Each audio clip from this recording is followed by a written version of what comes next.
Saya nak bekerja dalam syarikat Malaysia, saya orang Malaysia, yang menemu-duga saya pun orang Malaysia. Tapi ditanya soalan dalam bahasa Inggeris. Apa tujuannya?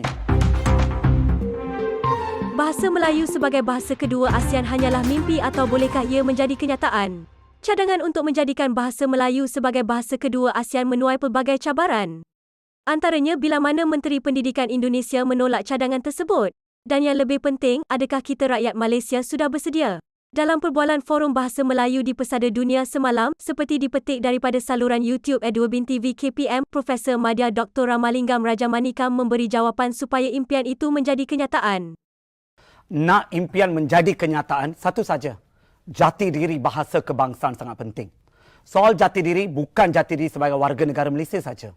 Jati diri bahasa kebangsaan sangat penting. Yang kita tiada sekarang atau yang kita luntur sekarang ialah jati diri bahasa kebangsaan. Jangan runtuhkan martabat bahasa kebangsaan di mana-mana jua kita berada. Itu maksud jati diri bahasa kebangsaan. Dalam apa-apa urusan, bahasa Melayu diutamakan. Itu maksud jati diri bahasa kebangsaan. Apabila kita nak maju dalam hidup kita, maju dalam kerjaya kita, pastikan bahasa Melayu tidak dipinggirkan. Di mana perkara ini perlu bermula? Melentur buluh, biarlah dari rebungnya, Tuan Moderator. Anak-anak tu yang kita kena semai jati diri bahasa kebangsaan. Kalau di rumah saya menggunakan bahasa ibunda, bahasa Tamil, pada masa yang sama saya kena beritahu anak saya, bahasa Melayu, bahasa kebangsaan, wajib tahu.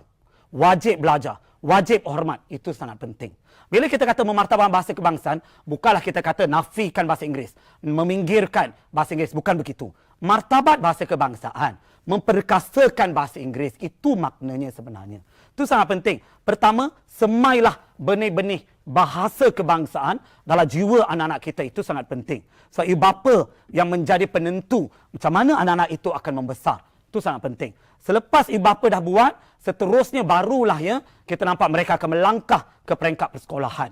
Jadi, apabila ibu bapa ni dah mulakan dengan benih yang baik, barulah betul. Kata pepatah, Tuan Moderator ya, benih yang baik jatuh di laut menjadi pulau, jatuh di darat menjadi gunung. Lepas ibu bapa dah melentur buluh tu, barulah ya mereka melangkah ke alam persekolahan.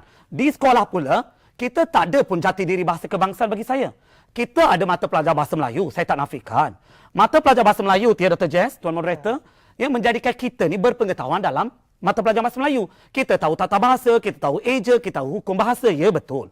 Tetapi, adakah mata pelajaran bahasa Melayu ini ya menerapkan jati diri bahasa kebangsaan? Meningkatkan citra kita dalam bahasa kebangsaan. Itu persoalannya. Jadi kita perlu ada ya program-program, aktiviti-aktiviti yang menyemarakkan jati diri bahasa kebangsaan. Saya nampak banyak Dewan Bahasa dan Pustaka buat. Tetapi kita sendiri kena ada inisiatif tersebut. Sekolah sendiri kena ada inisiatif tersebut. Belakang parang, kalau diasah, nescaya tajam. Orang tak pandai macam mana pun, berilah pada guru. Guru boleh jadikannya orang yang pandai. Dan seterusnya barulah kita melangkah ke industri. Industri pun, bila kita mohon kerja, berapa banyak industri yang tak membuat temuduga ini dalam bahasa Melayu. Temuduga dijalankan dalam bahasa Inggeris. Mana peraturan? Di situ yang pentingnya peraturan. Saya nak bekerja dalam syarikat Malaysia, saya orang Malaysia, yang menemuduga saya pun orang Malaysia. Tapi ditanya soalan dalam bahasa Inggeris. Apa tujuannya? Kenapa tiada satu soalan pun ditanya dalam bahasa Melayu? Mungkin tujuan mereka, oh kami syarikat antarabangsa. Ya betul. Tapi bukannya pelanggan kita 100%-nya orang antarabangsa.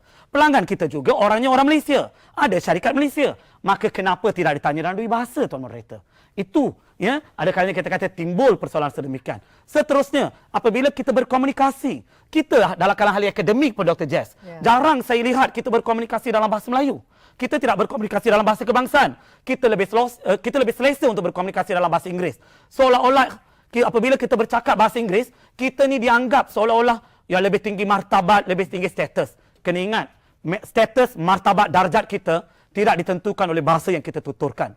Ditentukan oleh jati diri kita sebenarnya. Bahasa melambangkan identiti bangsa. Terima kasih kerana menonton. Jangan lupa untuk berkongsi dengan rakan-rakan di semua media sosial.